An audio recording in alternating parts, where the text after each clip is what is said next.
നമസ്കാരം. കേരള ജനതയിൽ 30% മുസ്ലിം വിശ്വാസികളാണ്. അവർക്ക് അമിതമായ പ്രാതിനിധ്യമാണ് കിട്ടുന്നത് എന്ന ആരോപണം മറ്റു കോണുകളിൽ ഉയരുന്നുണ്ടെങ്കിലും ജനപ്രതിനിധികളുടെ ലിസ്റ്റ് എടുത്തു നോക്കുമ്പോൾ അത് വാസ്തവമല്ല എന്ന് കാണും. ഇക്കുറി കേരളത്തിലെ MLA-മാരുടെയോ മന്ത്രിമാരുടെയോ ഒക്കെ ലിസ്റ്റ് എടുത്താൽ ഹിന്ദു ക്രൈസ്തവ സമുദായങ്ങൾക്ക് കിട്ടിയത് വെച്ച് നോക്കുമ്പോൾ മുസ്ലിം സമുദായത്തിന് ജനസംഖ്യാനുപാതികമായി കുറവാണ് ലഭിച്ചിരിക്കുന്നത്. ജനസംഖ്യാനുപാതികമായി പരിശോധിച്ചാൽ ഏറ്റവും കൂടുതൽ MLA-മാരും മന്ത്രിമാരുമുള്ളത് ക്രിസ്ത്യൻ സമുദായത്തിനാണ്. മുസ്ലിം സമുദായത്തിൻ്റെ രാഷ്ട്രീയ അടയാളപ്പെടുത്തലുകളെക്കുറിച്ച് പറയുമ്പോൾ ശ്രദ്ധിക്കേണ്ട മറ്റൊരു സംഗതി, മുസ്ലിം വനിതകൾ തികച്ചും പ്രതിനിധീകരിക്കപ്പെടുന്നില്ല എന്നതാണ്. അത് രാഷ്ട്രീയത്തിൻ്റെയോ മറ്റു സമുദായത്തിൻ്റെയോ കുഴപ്പമല്ല, മുസ്ലിം സമുദായത്തിൻ്റെ തന്നെ ചില അന്ധവിശ്വാസങ്ങളും അനാചാരങ്ങളുമാണ് അതിന് കാരണം. സമസ്ത പോലെ മുസ്ലിം സമുദായത്തിൽ ഏറ്റവും അധികം സ്വാധീനമുള്ള പ്രസ്ഥാനങ്ങൾ പോലും സ്ത്രീകളോട് ഒരു മിനിമം അകലം കാണിക്കുന്നു. സ്ത്രീകൾ കുടുംബത്തിൻ്റെ സംരക്ഷകരാവണം, അവർ പൊതുപ്രവർത്തകരാവരുതേ, അവർ സ്റ്റേജിൽ പോലും കയറരുതേ എന്ന പഴഞ്ചൻ നിലപാടാണ് സമസ്തയ്ക്ക് പോലുമുള്ളത്. അതുകൊണ്ടാവാം ലിസ്റ്റ് എടുത്ത് പരിശോധിക്കുമ്പോൾ എൻ്റെ ശ്രദ്ധയിൽപ്പെട്ടത് കേരള ചരിത്രത്തിൽ ഇന്നേ വരെ 6 മുസ്ലിം വനിതാ MLA-മാരെ ഉണ്ടായിട്ടുള്ളൂ.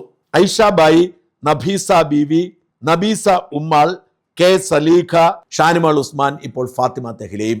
6 പേരിൽ 2 പേർ ഇപ്പോൾ സഭയിലുണ്ട് എന്നത് മുസ്ലിം പ്രാതിനിധ്യത്തെ സംബന്ധിച്ചിടത്തോളം അഭിമാനകരമാണ്.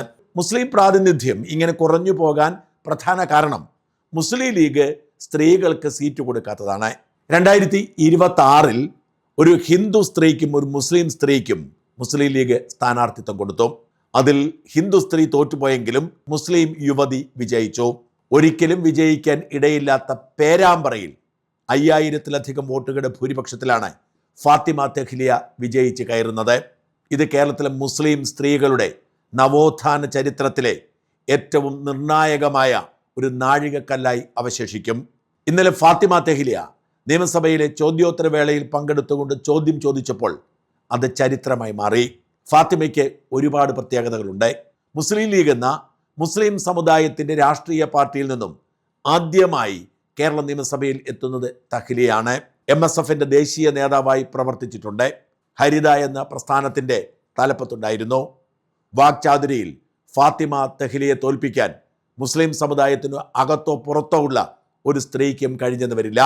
അത്ര കൃത്യതയോടെ വ്യക്തതയോടെ ആരെയും ആകർഷിക്കുന്ന തരത്തിൽ ഫാത്തിമ ഒരു കാര്യം പറഞ്ഞ് പ്രതിഫലിപ്പിക്കും. മുസ്ലിം ലീഗ് പോലൊരു പ്രസ്ഥാനത്തോട് ചേർന്ന് നിന്നാൽ ഒരിക്കലും ജനപ്രതിനിധിയാവാൻ കഴിയില്ല എന്ന് കരുതിയിരുന്ന കാലത്താണ് നിയമബിരുദവും ബിരുദാനന്തര ബിരുദവുമുള്ള ഫാത്തിമ ഈ പ്രസ്ഥാനത്തോട് ചേരുന്നത്. പക്ഷെ കാലം പെട്ടെന്ന് മാറുന്നു. മുസ്ലിം ലീഗ് സ്ത്രീകൾക്ക് പ്രാതിനിധ്യം കൊടുക്കാൻ നിർബന്ധിതരാകുന്നു. അങ്ങനെ അവർക്കൊരു ജനപ്രതിനിധിയെയും ലഭിക്കുന്നു. മുസ്ലിം സമുദായ പ്രമാണിമാർ പോലും കരുതിയത് സ്ത്രീകൾ പൊതുരംഗത്ത് വരുന്നത് ശരിയല്ല എന്ന് കരുതുന്ന പരമ്പരാഗത പുരുഷന്മാർ ധാരാളമുള്ളതുകൊണ്ട് അവർ തോൽക്കുമെന്നാണ്.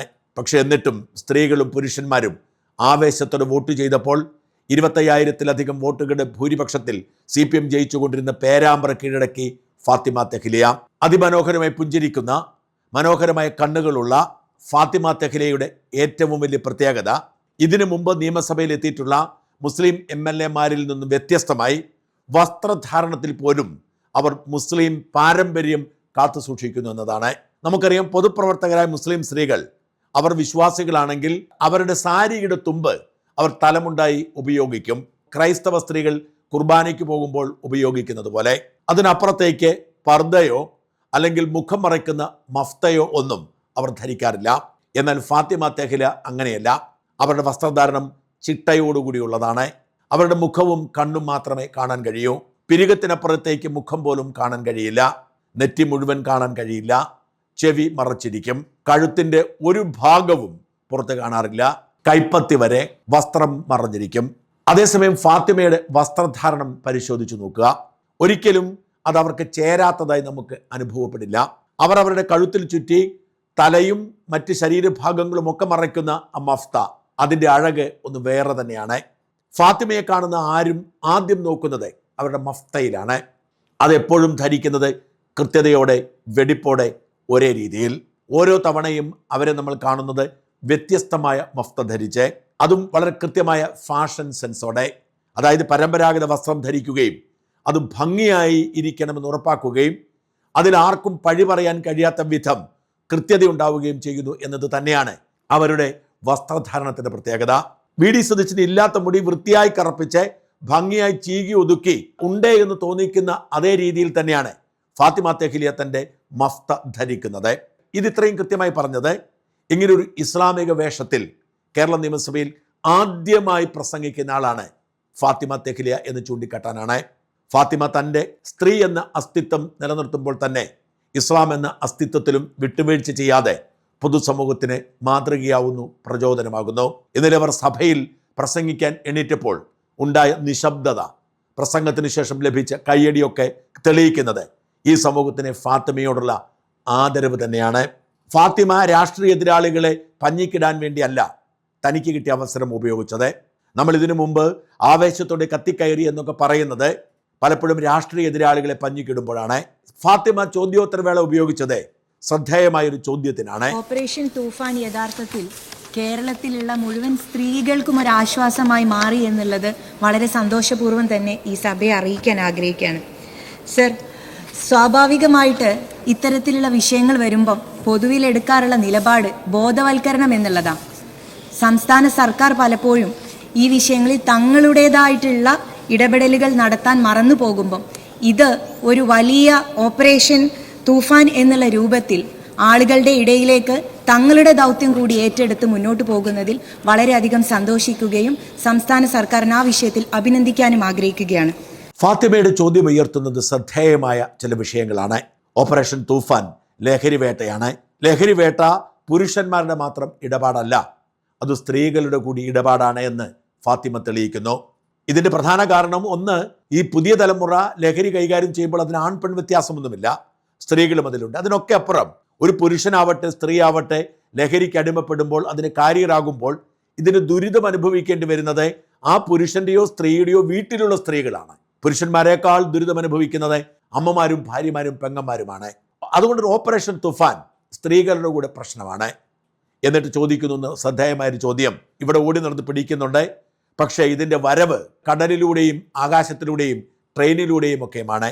എങ്ങനെയാണ് അത് കൈകാര്യം ചെയ്യുന്നത് എന്ന് ഫാത്തിമ അവസരം ഉപയോഗിക്കാൻ വേണ്ടി വെറുതെ ചോദിച്ചതല്ല, കൃത്യതയോടുകൂടി പരിഹാരമുണ്ടാക്കാൻ വേണ്ടി ചോദിച്ചതാണ് എന്ന് വ്യക്തം. സർ, പൊതുജനങ്ങൾക്കിടയിൽ നമ്മൾ ഇത്തരത്തിൽ ബോധവൽക്കരണവും പരിശോധനയും ഒക്കെ നടത്തുമ്പോൾ തന്നെ ചില പ്രത്യേക സ്ഥലങ്ങൾ, അതായത് ഗേറ്റുകൾ, സീപോർട്ടുകൾ, എയർപോർട്ടുകൾ മുതലായിട്ടുള്ള സ്ഥലങ്ങളിൽ ഏത് രൂപത്തിലുള്ള പരിശോധനയാണ് നമ്മൾ നടത്താൻ ആഗ്രഹിക്കുന്നത്?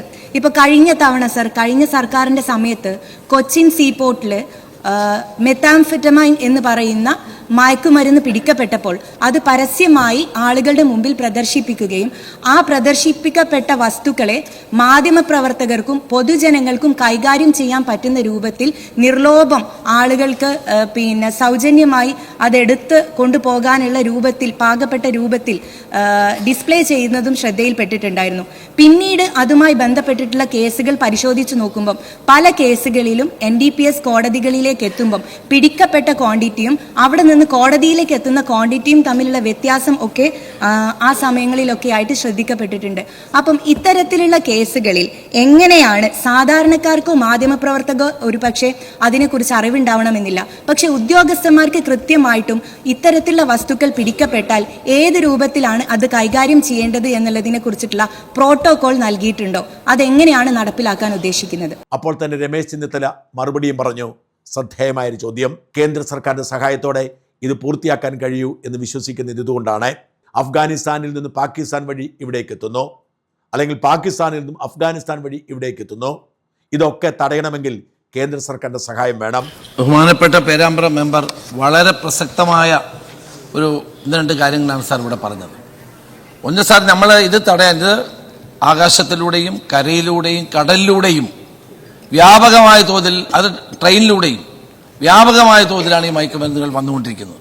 അപ്പം അത് തടയാൻ വേണ്ടിയിട്ടാണ് ഞാൻ തന്നെ മുൻകൈ എടുത്ത് കേന്ദ്ര ഏജൻസികൾ, കേരളത്തിൽ പ്രവർത്തിക്കുന്ന മുഴുവൻ കേന്ദ്ര ഏജൻസികളുടെയും യോഗം വിളിച്ചുകൂട്ടി അവരും കേരള പോലീസും തമ്മിലൊരു കോർഡിനേഷൻ ഉണ്ടാക്കിക്കൊണ്ട് സംയുക്തമായ നിലയിലുള്ള റെയ്ഡുകളും സംയുക്തമായ വിവരങ്ങൾ കൈമാറലും അതോടെ അറസ്റ്റ് ഉൾപ്പെടെയുള്ള കാര്യങ്ങൾക്കും വേണ്ടിയിട്ട് മുന്നോട്ട് പോയിക്കൊണ്ടിരിക്കുന്നത്. സാറിനകത്ത് ഇന്റലിജൻസ് സംവിധാനവും കസ്റ്റംസ് തുടങ്ങിയിട്ടുള്ള അത് സെൻട്രൽ ഏജൻസികളെല്ലാം സഹായിക്കുന്നുണ്ട്. ഇവിടെ ബഹുമാനപ്പെട്ട മെമ്പർ ചൂണ്ടിക്കാണിച്ചത് ശരിയാണ്. കടലിലൂടെ ഏറ്റവും പ്രധാനമായി വരുന്ന കടലിലൂടെ, ട്രെയിനിലൂടെ, വിമാനമാർഗം ഇതെല്ലാം കടന്നു വരികയാണ്. അപ്പം അതുകൊണ്ട് ചില രാജ്യങ്ങളിൽ ചില മയക്കുമരുന്നുകൾക്ക് ടാക്സും ഇല്ല, ഒന്നുമില്ല, നിരോധനവുമില്ല. ഹൈബ്രിഡ് ഗഞ്ച പല രാജ്യങ്ങളിൽ നിന്നും അത് ഉപയോഗിക്കാം. അതെല്ലാം ഇങ്ങോട്ട് വന്നുകൊണ്ടിരിക്കുകയാണ്. സാർ, ഇത് അഫ്ഗാനിസ്ഥാനിൽ നിന്ന് ആരംഭിച്ച് പാകിസ്ഥാനിലൂടെ ഇന്ത്യയിൽ വന്ന് മറ്റ് നോർത്ത് ഈസ്റ്റേൺ സംസ്ഥാനങ്ങളിലേക്ക് പോകുന്നു. ബർമയിൽ നിന്ന് വന്ന് ഇന്ത്യയിലേക്ക് വരുന്നു. ഇങ്ങനെ പലതരത്തിലാണ് സാർ ഇത് വന്നുകൊണ്ട്. ഇത് സോഴ്സ് വളരെ അന്താരാഷ്ട്ര തലത്തിലുള്ള മാഫിയ ഇതിൻ്റെ പിന്നിൽ പ്രവർത്തിക്കുന്നുണ്ട്. ഇതൊരു ലുക്രേറ്റീവായിട്ടുള്ള ബിസിനസ്സാണ്. അപ്പോൾ ഇവിടെ പറഞ്ഞ രണ്ടാമത്തെ പോയിന്റ് ബഹുമാനപ്പെട്ട മെമ്പർ പറഞ്ഞത്, പിടിക്കുന്ന ക്വാണ്ടിറ്റിയും കോടതിയിലെത്തുന്ന ക്വാണ്ടിറ്റിയും തമ്മിൽ വ്യത്യാസം. അത് കള്ളക്കളി കളിക്കുന്ന ഉദ്യോഗസ്ഥന്മാരാണ്. അങ്ങനെ കള്ളക്കളി കളിക്കുന്ന ഉദ്യോഗസ്ഥന്മാരുടെ പേരിൽ കർശന നടപടി എടുക്കുമെന്ന് കൂടി പറയാൻ ഞാനാണ്. ഈ ചർച്ച അർത്ഥഗർഭമായത് ഇതിൽ സ്പീക്കർ ഇടപെട്ടപ്പോഴാണ്. സ്പീക്കർക്കുമുണ്ട് ഒരു സംശയം. സ്പീക്കറാണെന്ന് വിചാരിച്ച് ചോദിക്കാതിരിക്കാൻ കഴിയില്ലല്ലോ. അതൊരു സ്പീക്കർ ചോദിച്ചു. നിയമം ഒരു തടസ്സമാണ് എന്നെല്ലാവർക്കും അറിയാം. കാരണം കേന്ദ്ര നിയമമാണ്. ആ നിയമത്തിൻ്റെ അടിസ്ഥാനത്തിൽ പിടിക്കാനും ശിക്ഷിക്കാനും കഴിയൂ. കാലാനുസൃതമായി നിയമത്തിൽ മാറ്റം വരണം.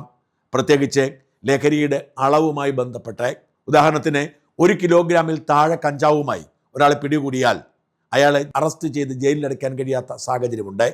അതുകൊണ്ട് കഞ്ചാവ് കടത്തുകാർ ഈ അളവ് തിട്ടപ്പെടുത്തിയാണ് ഈ പണിക്കിറങ്ങുന്നത്. അതുകൊണ്ടാണ് സ്പീക്കർ ഇങ്ങനെ ഒരു ചോദ്യം ചോദിച്ചത്. അതിനും രമേശ് ചെന്നിത്തല കൃത്യം മറുപടി പറഞ്ഞു. സർ, ആ കൂട്ടത്തിൽ ഒരു പ്രധാനപ്പെട്ട കാര്യം, നിയമത്തിൻ്റെ ഒരു അപാകതയെക്കുറിച്ച് പല ചർച്ചകളിലായിട്ട് വന്നിട്ടുണ്ട്. ആ അപാകത പരിഹരിക്കുന്നതിന് വേണ്ടി സംസ്ഥാന ഗവൺമെൻറ്റിന് ചില പരിമിതികളുമുണ്ട്. കാരണം സെൻട്രൽ ആക്റ്റാണ് എന്നുള്ളത് കൊണ്ട്. പക്ഷേ നമ്മൾ കേരളത്തിൽ ഇതിൻ്റെ ഏറ്റവും വലിയ വിഷമം അനുഭവിച്ചുകൊണ്ടിരിക്കുന്ന ആളുകളാണ്. അപ്പോൾ അതുകൊണ്ട് ഈ നിയമത്തിൻ്റെ പോരായ്മകൾ ഉണ്ട് എങ്കിൽ കേന്ദ്ര ഗവൺമെൻറ്റിന് മുമ്പിൽ ടേക്കപ്പ് ചെയ്ത് അങ്ങിവിടെ സൂചിപ്പിച്ചതുപോലെ തന്നെ കേരളത്തിലെ ജനങ്ങളെ രക്ഷിക്കാനുള്ള ഒരു നിയമ നടപടിയിലേക്ക് പോകണം എന്ന് അഭ്യർത്ഥിക്കരുത്. സർ, തീർച്ചയായിട്ടും ഞാൻ നേരത്തെ അത് പറഞ്ഞാണ് സർ. എംപിമാരുടെ യോഗം ഇനിയും പാർലമെന്റ് സമ്മേളനത്തിന് മുമ്പ് എന്തായാലും ഗവൺമെന്റ് വിളിച്ചുകൂട്ടും. ഞാൻ ഇവിടെ നേരത്തെ പറഞ്ഞതാണ്, എംപിമാരുടെ യോഗത്തിൽ ഞങ്ങൾ ഉന്നയിക്കും. NDPS ആക്ടിന് ഭേദഗതി ഉണ്ടാകണം. പഴയ കാലമല്ല.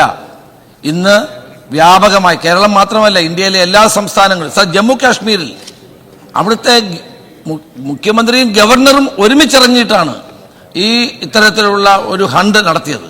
അപ്പോൾ ഇന്ത്യയിലെ പല സംസ്ഥാനങ്ങളും നേരിടുന്ന ഏറ്റവും വലിയ പ്രശ്നം ഭാവി തലമുറയെ രക്ഷിക്കാൻ വേണ്ടിയിട്ടുള്ള പ്രവർത്തനങ്ങളുടെ അനിവാര്യതയിലേക്കാണ് വിരൽ ചൂണ്ടുന്നത്. അങ്ങ് പറഞ്ഞ കാര്യം തീർച്ചയായിട്ടും കേന്ദ്ര ഗവൺമെന്റ് ശ്രദ്ധയപ്പെടുത്തും.